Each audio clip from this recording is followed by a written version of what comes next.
Hello, everyone. Today is a celebration of the culmination of years of hard work. To get here, we studied hard in undergrad and stayed late in the office in our pre-MBA careers.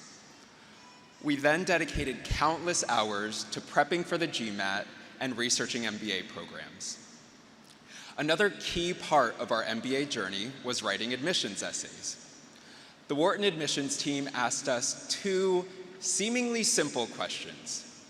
First, what do you hope to gain from the Wharton MBA? Second, how do you plan to make specific, meaningful contributions to the Wharton community? I'd argue that these questions, slightly modified, serve as a valuable compass for us as we embark on our post-MBA journeys. We've all thought long and hard about that first question.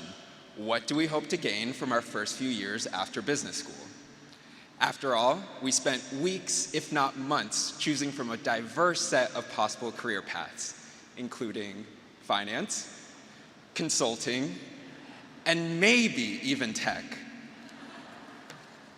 But most of us, myself included, likely haven't spent nearly as much time answering that second question. How do we plan to make meaningful contributions to our communities? This is an important question that warrants care and attention, just like the first. This is because, as Wharton alumni and emerging business leaders, we benefit from immense privilege. Now, don't get me wrong, everyone in this room has worked extremely hard to get to this point.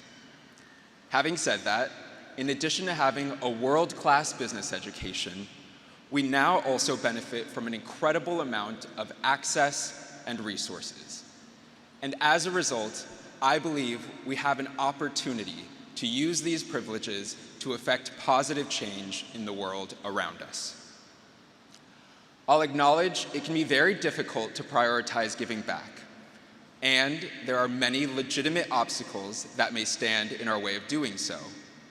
However, like any good business student and soon-to-be consultant, I have a framework that will hopefully help. The 3 B's. First, be confident.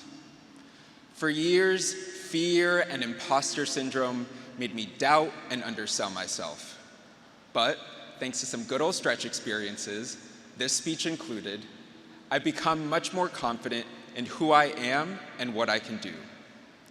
Everyone graduating today has more than earned their seat at the table. Because of that, I urge us to take risks that challenge the status quo, to stand up when we see or hear something that isn't right. I urge us to make our voices heard.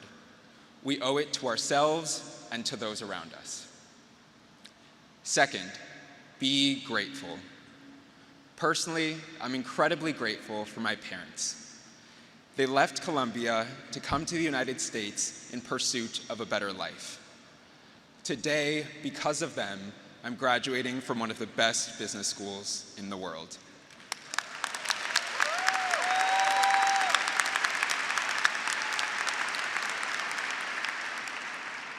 Mami, papi, lo hicimos. Mom and Dad, we did it.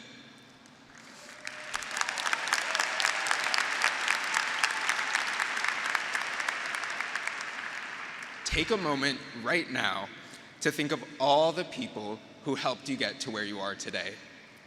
The former bosses and mentors, the Wharton administrators and faculty members.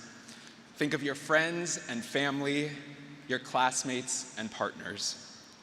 How might you show gratitude to all those who have supported you over the years? Lastly, be kind. Being kind is simple and comes at no cost. And yet I believe it is one of the most meaningful things we can do for those around us. I have found kindness within the Latinx, LGBTQ+, and first-gen low-income communities at Wharton.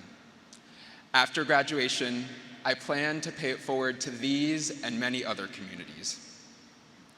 I encourage you all to think about the groups you belong to and the groups you can be an ally to. Ask yourself how you'll contribute to both. As I wrap up, I hope you'll take these 3 Bs. Be grateful, be kind, and be confident, and reflect on the many ways in which you can give back to those around us. Know that in addition to celebrating your many future career successes, I also look forward to hearing about all the good you do in the world. Thank you, and congratulations to the Wharton MBA class of 2023.